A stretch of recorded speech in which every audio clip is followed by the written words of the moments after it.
This is Rewind Wrestling, where we hit play on wrestling's past. We're back to the Golden Age Rewind series here on the channel with WrestleMania II.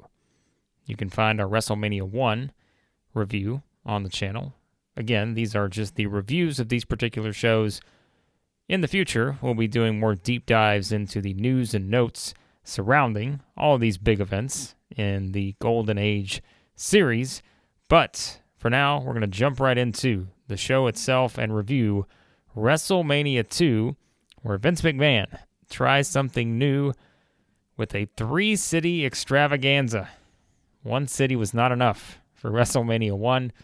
And in our main event is going to be Hulk Hogan defending the WWF title against King Kong Bundy in a steel cage match and more. This is April 7th, 1986. The locations, plural, the Allstate Arena in Rosemont, Illinois, the Nassau Veterans Memorial Coliseum in Uniondale, New York, and the Los Angeles Memorial Sports Arena in Los Angeles, California.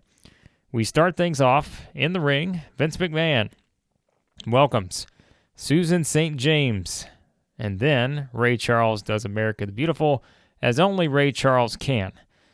Get used to hearing about Susan St. James. She will be a theme of this particular review based on how they structured the announce teams and all this stuff in this 3-location show. All right, Mean Gene Okerlund's back, and he throws it to New York, where Roddy Piper is gearing up for his fight with Mr. T. We remember from WrestleMania 1, it was Piper and Paul Orndorff teaming up against Hulk Hogan and Mr. T. The saga continues a year later with Piper and T, but we'll get to that. We're going to start things off with Don Muraco with Mr. Fuji versus Paul Orndorff, and we hear audio interviews from each of these guys after the match starts, which is kind of a weird touch. But I guess, you want to kind of play it up as the match starting. Maybe you didn't have the time to put into doing it in the pre-match, but we hear from both of these guys, and again, these have been two stalwarts in the WWF here up to 1986. We know the role they've played, and of course Orndorff is going to play a pretty significant role as we go through the summer and later into the year, which we'll get to at some point here in our Golden Age series. But for those keeping score at home, and there will be a lot of score to keep, Vince and Susan St. James are on commentary for this one. St. James, to say the least, not exactly tapped into the WWF scene in 1986. At one point, she says that Paul Orndorff is using ancient Chinese techniques. That sounds like Paul Orndorff, if you ask me.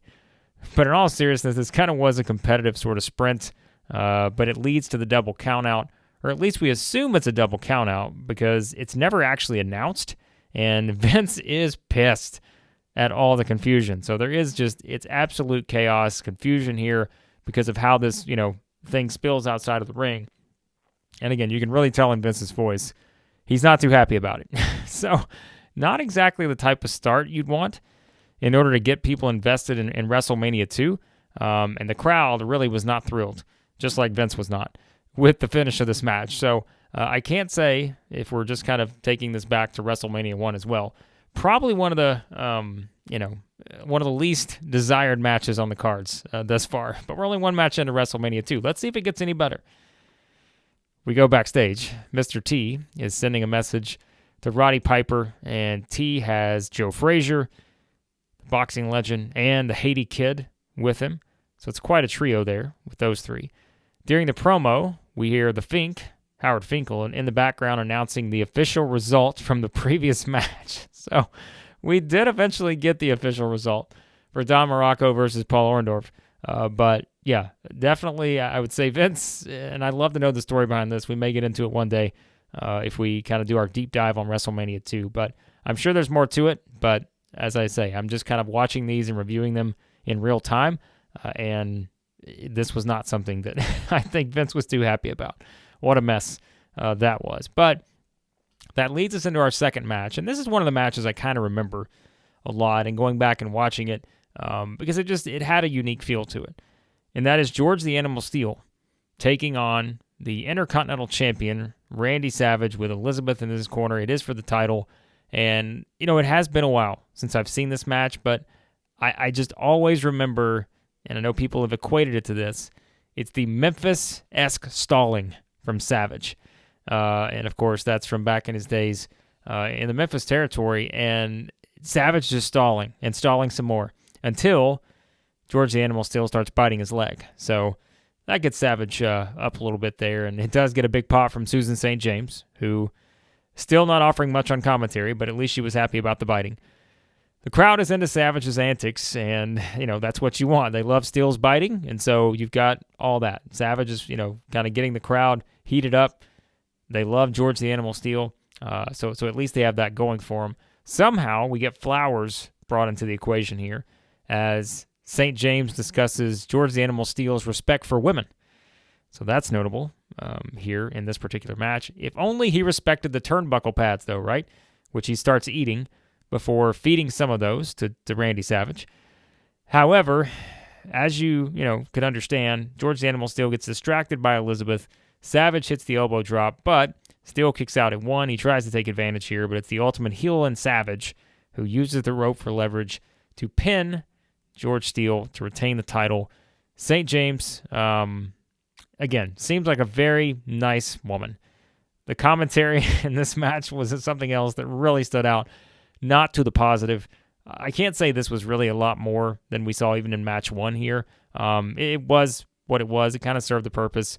You wanted to kind of get the crowd engaged with these two, and they were, but it was Randy Savage versus George Steele in 1986, and like I said, a lot of stalling and a lot of really just kind of one-note antics here in this one, but Savage is still the Intercontinental Champion here in this, and of course, there will be a big Intercontinental Championship match coming up for Randy Savage coming up soon in our series here in the Golden Age Rewind. But we're on the ramp, and Gene's in one of the cities, and I'm going to be honest with you, I don't know which city he's in at this point. We're all over the place. I don't know what city he's in, but he's with Big John Studd and a football player, and they're hyped up for the Battle Royal, and they start bickering at each other, so we are going to get the Battle Royal, and I'm sure I'll find it in my notes when we get to that. I'm like, oh yeah, I forgot, we were in that city. Ringside, meanwhile, Vince and Susan St. James are talking about snakes, and Vince is doing his best here. I mean, he's trying to get everything he can out of this pairing, but, the man can only do so much in this particular setting. Why are they talking about snakes? Well, that's because Jake the Snake Roberts is up next, because he's going to face George Wells here, and I think we all know what the payoff is for this match. Something that really stands out that when you go back and watch this is just how great Jake's mannerisms were inside the ring. He just works the crowd like just an absolute pro of a heel, and Wells kind of controlling the majority of the action here, but it's Jake who turns the tide, hits the DDT for the victory. Here comes the snake. He wraps it around Wells, and now we've got George Wells foaming at the mouth because of the snake. Susan St. James has had enough. She's not happy about this whole development, but Jake wins, and this was pretty much just a showcase for Jake Roberts and his snake, and not much more to it other than that. Not often, though, in the third match of WrestleMania do you get a guy foaming at the mouth, but that's what you had here. Video-wise, we go to a recap of the events leading to what is, I guess you could call it our first main event of the evening for this particular location, and that is Roddy Piper versus Mr. T. But before we get to that, backstage, we're off to Los Angeles, where Jesse the Body Ventura is with Hulk Hogan. Of course, these two are playing well off of each other as Jesse tries to push Hogan's buttons ahead of the main event against King Kong Bundy inside the steel cage. So, always enjoyed these two kind of getting together, which didn't happen, I guess, often. But, Jesse has never been shy about holding back on his true thoughts for the Hulkster. Okay, we're in the ring. I think we're back in New York, but I have no idea at this point. But the Fink introduces Joan Rivers. She introduces the special judges for this boxing match coming up. Daryl Dawkins, Cap Calloway, G. Gordon Liddy, and Herb. Those are your judges for those keeping track at home. Okay, Roddy Piper, Mr. T in the boxing match. Another kind of attraction match here, which, as usual, has been sort of the staple through the first two WrestleManias. And as you would expect, Piper does not play by the rules. Gets in a few cheap shots during the rope break. Susan St. James, surprise, surprise, not impressed with this. They try to do a brawl at the end of round one, But the crowd really isn't invested at all in this, and I think it's just really the nature of the boxing exhibition that we see on display here. I don't think this is probably, feeling like a true WrestleMania type level main event for this particular location, and it's just hard to do a worked boxing match that anyone's going to care about, and these folks just did not care. Maybe someone in the crowd that was there in 1986 can say otherwise, but it just came across as they just were not interested. Piper eventually knocks down Mr. T in round 2. The crowd starts chanting Roddy, so the crowd's behind Roddy Piper here. He's the heel. Doesn't seem ideal. Piper controls things really for the first 2 rounds, only for Mr. T to take control in round 3. Piper eventually throws a chair at Mr. T to start round 4, and so we're exchanging haymakers now, and that gets the crowd up a little bit. Piper shoves the referee, body slams Mr. T, so all hell is broken loose here. It's a DQ in favor of Mr. T, so we got a DQ in a boxing match. Listen, love both guys, but as a boxing match, this has to be one of the worst matches in WrestleMania history. I can say that with confidence, and we'll get to all the other WrestleManias eventually, but it's one of the worst probably in WrestleMania history, just because of the whole setup and the way everything went. So, can't say there's really any rewatchability for this particular match. Cannot recommend this, which we will do. We will recommend some matches going through all these in our 4 Rewind series, but I can't recommend this one. Actually, I probably cannot recommend this one enough. This is one you just don't need to watch. Ringside, Vince sends it to Chicago, so now we're headed to the Windy City, where Mean Gene and Gorilla Monsoon are leading the action. A little bit better of a pairing than Vince McMahon and Susan St. James. We start off with Velvet McIntyre taking on the WWF Women's Champion, the fabulous Moolah. Kathy Lee Crosby is on commentary with Gorilla and Gene. And, it's a little bit different than if we had the pairing of, let's say, Gorilla Monsoon and Jesse Ventura. Do a few moves here, and just like that, Moolah just lays on McIntyre and covers her for the quick win. I don't know what else to add. This was another one where it's just like, and this was on the card. It existed, and that's really all you can say about it when it comes to looking back at WrestleMania II. The next match is Nikolai Volkoff with Freddie Blassie taking on Corporal Kirchner. And the spoiler alert here, the fans still hate Nikolai Volkoff singing. You would think that Kirchner is Hogan given the pop here. So the USA pride's still alive and well in Chicago. So they pop for the USA guy. Kirchner bleeding, though, and for some reason, he accidentally takes out the ref. Blassie throws the cane in. Kirchner intercepts it, and that allows him to hit Volkoff for the pin and the win. Another short match, but I will say, at least the crowd was behind the USA here, and that was Corporal Kirchner. So, had that going for it. Now to the next match we go. We're going pretty fast through here, but I don't really have a lot more to add. Like, some of this stuff is just, it's not great professional wrestling, even for WrestleMania. Okay, let's see if I can get all these names right. The 20-man Battle Royal. I don't know if I've got them all, but I'm gonna try to see if I have all of them. Jimbo Covert, Pedro Morales, Tony Atlas, Ted Arcidi, Harvey Martin, Dan Spivey, Hillbilly Jim, King Tonga, The Iron Sheik, Ernie Holmes, Brian Blair, Jim Brunzell, Big John Studd, Bill Freylack, Bret Hart, Jim Neidhart, Russ Francis, Bruno Sammartino, William the Refrigerator Perry, and Andre the Giant. I'm not going to lie to you. That's a hell of a lineup right there. There's a lot of notable stars there in addition to some of the football guys. And I can safely say this is probably more meat in this match than we've had in any match in wrestling history to this point. The most jacked of all is Ted Arcidi, though. He's on another level. Watching Gene get bounced around like he's on a trampoline during the entrances is hilarious. So Gene's in there as all these guys are coming out. And, they're all just kind of having some motions and moving around, getting warmed up for the match. And poor Mean Gene's just kind of bouncing around. He can't stay still because you got all this meat in the ring. Ernie Ladd is on commentary. And this is a good time to remind you, and we've not revisited it in any of our series thus far, but I love Ernie Ladd. Mid-South Wrestling, I could watch and listen to Ernie Ladd all day long. This guy is tremendous. So having Ernie Ladd on commentary, I'm all for it. Here in 1986, I remember, watching back 1982, 81, Ernie Ladd was a big part of, Mid-South Wrestling and such, and I love the guy. So this is quite an assortment of wrestling talent, like I said, especially when you consider that, Andre, Bruno, the Sheik, Studs in there, Brett, Neidhart, others. Ladd, again, just fantastic. His enthusiasm, incredible for Refrigerator Perry, throwing out Atlas and then going after Stud. That's where, Ernie Ladd kind of adds that extra oomph to it. It takes 3 men to throw out Arcidi, which, like I said, he's probably off to do some lat raises after the match, get a little shoulder action. Bruno and Brett going at it, kind of a sight to behold. Just not two guys you think of pairing together, but Bruno Sammartino and Bret Hart. It's just, looking back this many years, what a fascinating scenario that is. Bruno throws out the Iron Sheik, but then Bruno gets tossed out by Big John Studd.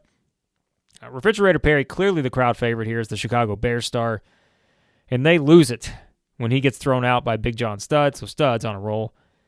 The Fridge, though, the highlight of the match, I would say, he gets some payback by pulling Studd over the top rope to eliminate him, so now we're down to the final 4, and that is Andre, Brett, Neidhart, and Russ Francis.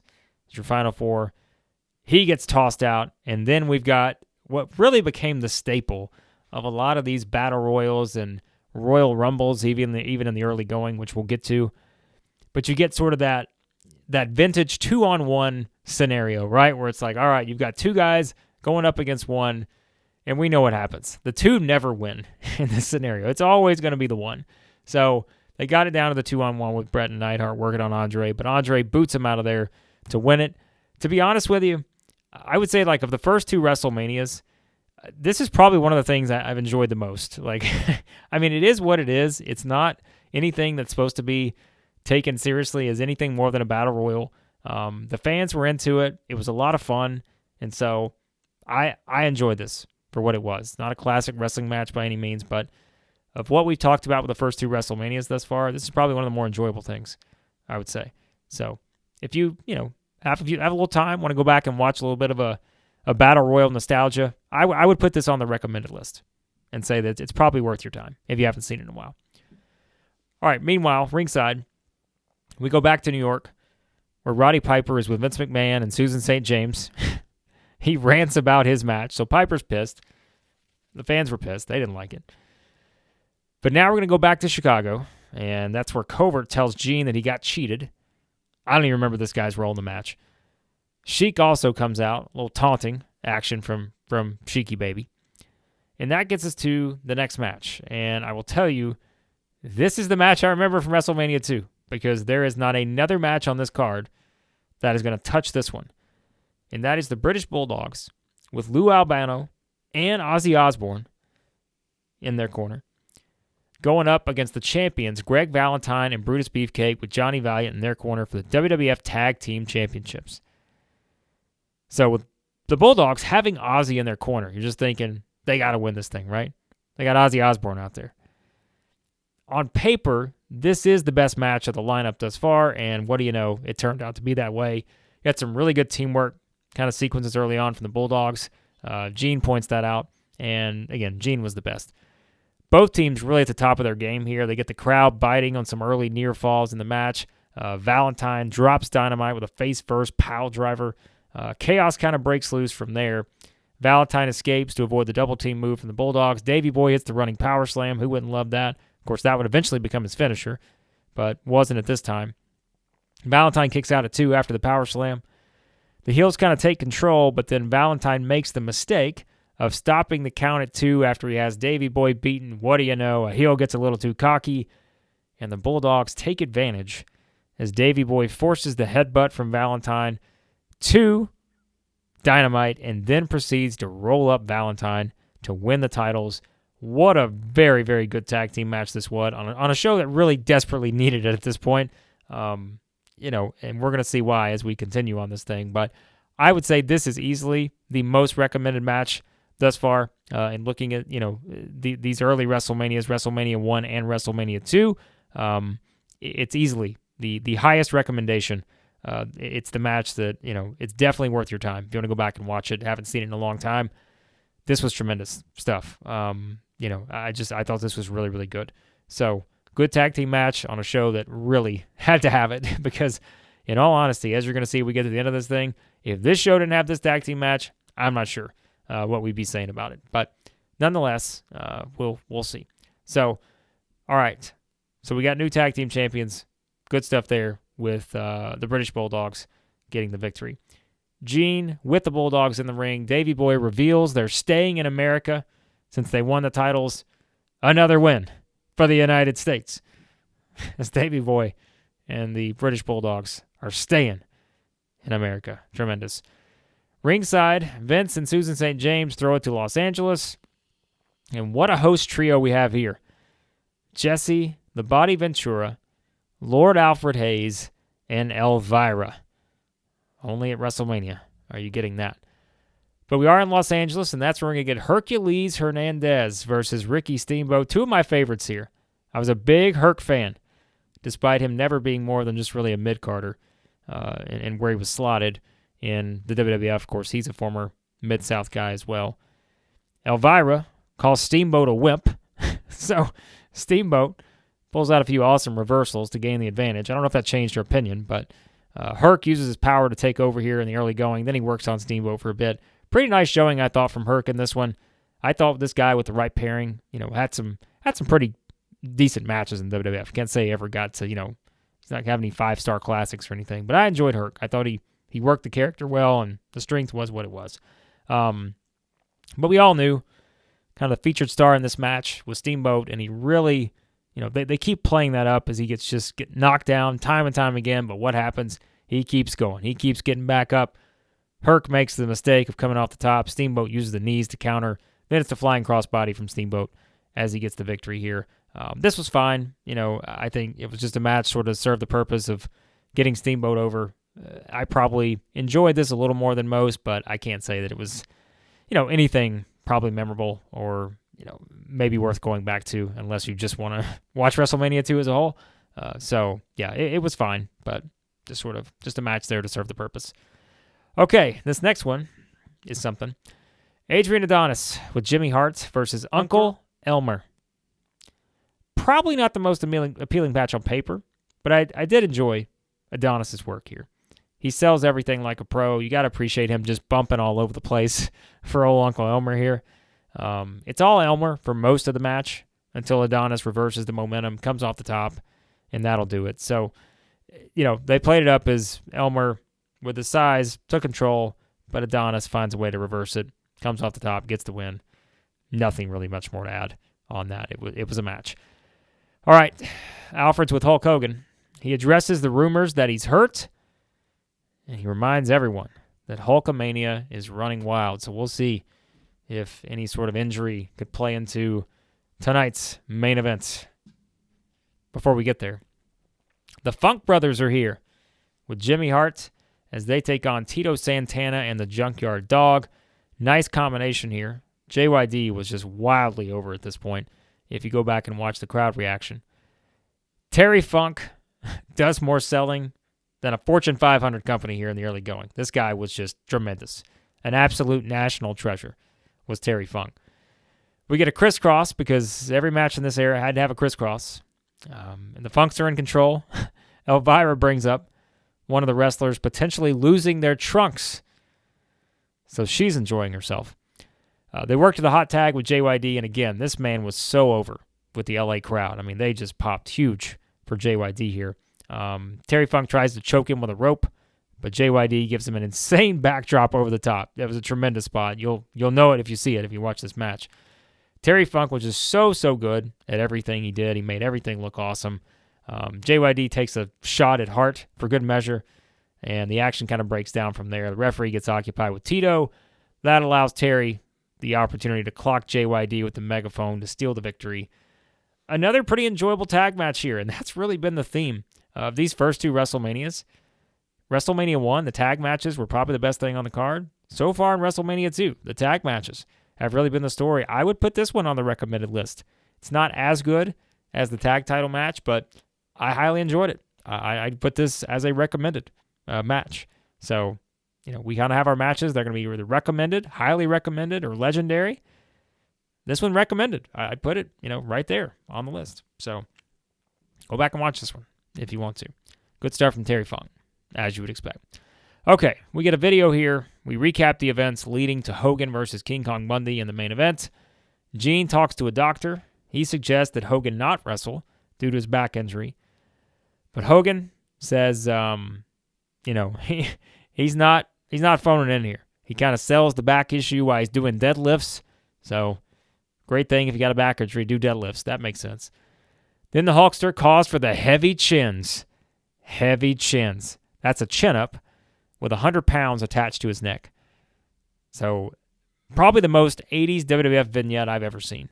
It was incredible. I would put this on the recommended list too. You got to watch this vignette of Hogan doing the heavy chins and the deadlifts. Selling the back while man's acting like he's got a very significant back injury while he's doing the deadlifts. So, highly recommend this vignette. Worth your time. Backstage, meanwhile, Jesse, the Body Ventura, with King Kong Bundy and Bobby Heenan. They hype up the beginning of Bundy Mania. That didn't quite take off, but it was at least noted here that it could, had he become the champion in the main event. Okay, we're back to New York, where Vince and St. James are discussing the match. For once, St. James and I agree on something. She doesn't like the sound of Bundy Mania, and I don't disagree with that. I think that's a tough sell. King Kong Bundy with Bobby Heenan versus Hulk Hogan. The steel cage match for the WWF title. Tommy Lasorda is the guest ring announcer, legendary LA Dodgers coach, manager. He introduces Ricky Schroeder and Robert Conrad. Lasorda was awesome here. He was really into it. What was also awesome, the big blue cage. Baby blue, whatever you want to call it. Easily the best cage in WWF history. Elvira says that she hasn't seen this much exposed flesh since she was in Las Vegas. So that's another trivia note for you. Hogan comes out with some added aggression to play up being pissed off at the attack from Bundy and company. And as you would expect from there, Bundy uses the brute strength to take over, and that's when he starts going at the injured back and the ribs of Hogan. He chokes out Hogan with the wrap around his back. Then Hogan thwarts Bundy's escape attempt from the cage, but now Bundy's busted open after Hogan throws him face first into the cage.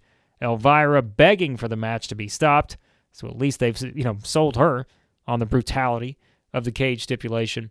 Hogan goes for the body slam on Bundy, but the ribs give way, and Bundy squashes him, and in typical babyface fashion, Hogan prevents the escape by choking Bundy with the athletic wrap. You got to do what you got to do if you're a babyface. From there, Bundy regroups, splashes Hogan before trying the escape again, but Hogan makes the save. Bundy does the avalanche, and it's Hulk up time as the body slam and leg drop gets the job done to allow Hogan to climb out of the cage. After the match, Hogan takes out Heenan, get a little payback there. I'll be honest with you. I know there's some people that hate this match, but they kept it simple. And it felt like a WrestleMania main event, given Hogan's stature and stardom at the time, and Bundy's monster heel tendencies here. By no means a classic, but I thought it was short and sweet. I probably would be on the high range of people who were looking at this match and not hating it. Like, I thought it was just fine. Like, I didn't really have a lot more to add to it. Not saying it's a cage match I'd want to revisit daily or anything, but it's one that I think may get a bad rap when you just look at the simplicity of the formula. It's a Hulk Hogan mid-'80s match, the monster heel, with a cage involved and all this. Like, I thought it was okay.